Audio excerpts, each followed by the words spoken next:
Yeah, I know this guy came out last year and I'm only reviewing it now, but better late than never. From the burning lake or the eastern gate, you'll get through it. David Gilmour live at Pompeii. So this is the latest live recording that David Gilmour put out, much like the one that he did right after On an Island. This one was the tour that he was on in promoting Rattle That Lock, the 2015 release from him.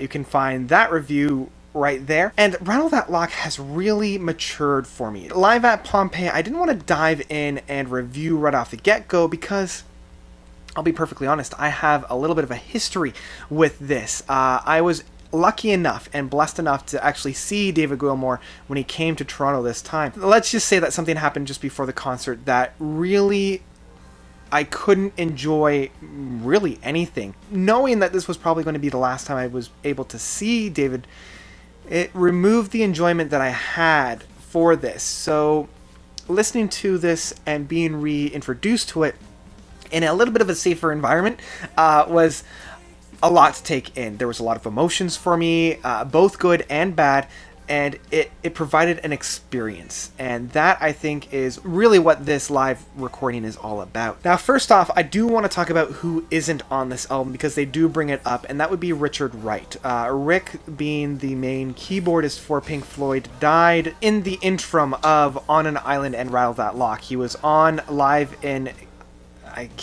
I'm not even going to try to pronounce it, the 2008 release. Like, that one is just mwah, brilliant. And here live at Pompeii, it did have a little bit of a legacy to live up to, and the fact that Rick isn't with the guys, it's felt. And David does the smart thing and recognize that and actually plays 3 songs kind of back to back in memory of Rick. That being The Blue, The Great Gig in the Sky, and A Boat Lies Waiting, as well as Wish You Were Here. Like, these 4 songs in tandem with one another is David's tribute to Rick, and it's done so well and so beautifully. Now, the rest of the songs on here are pretty great. The emotions are soaring, the music is really, really attuned, but I don't feel as though they really reach that same plateau that they did in their last live recording. And I feel like this one is almost like a responsibility or a requirement or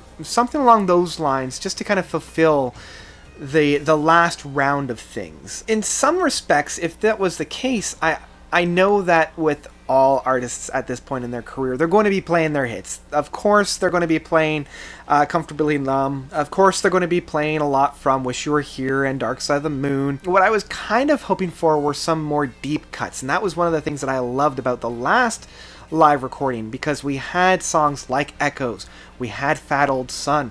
I was kind of hoping that instead of doing Fat Old Sun, we would have got What's the Deal, but I do like the change up of Fat Old Sun on this, because the Fat Old Sun from the last recording, well, I guess it was a little bit of a subdued play out, and then when David comes back on the guitars, it's a punch.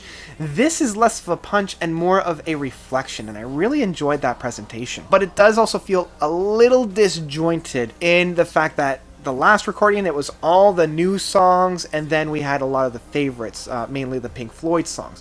Here, the two are kind of mishmashed together, which makes it a little more disjointed. But there are some songs on here that are quite a delight. I love the fact that they were playing One of These Days again live, which was really, really great.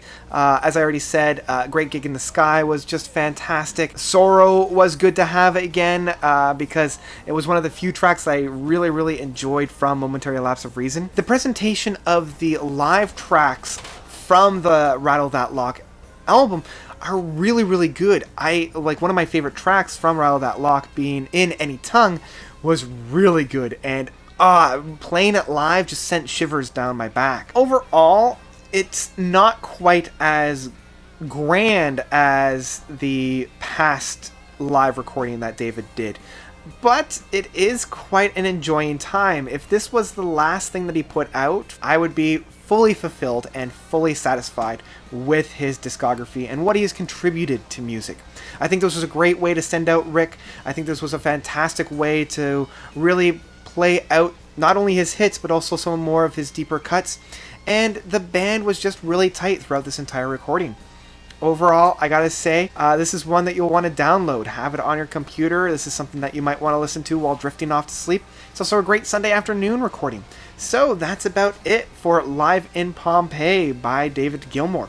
What did you guys think about it? Did you love it? Did you hate it? How did it stack up with his past recordings? And how do these live renditions of their studio counterparts kind of pair up? Let me know of your own thoughts by commenting down below. Thank you guys so much for watching. You guys, as always, are definitely the best. And until next time, notes out.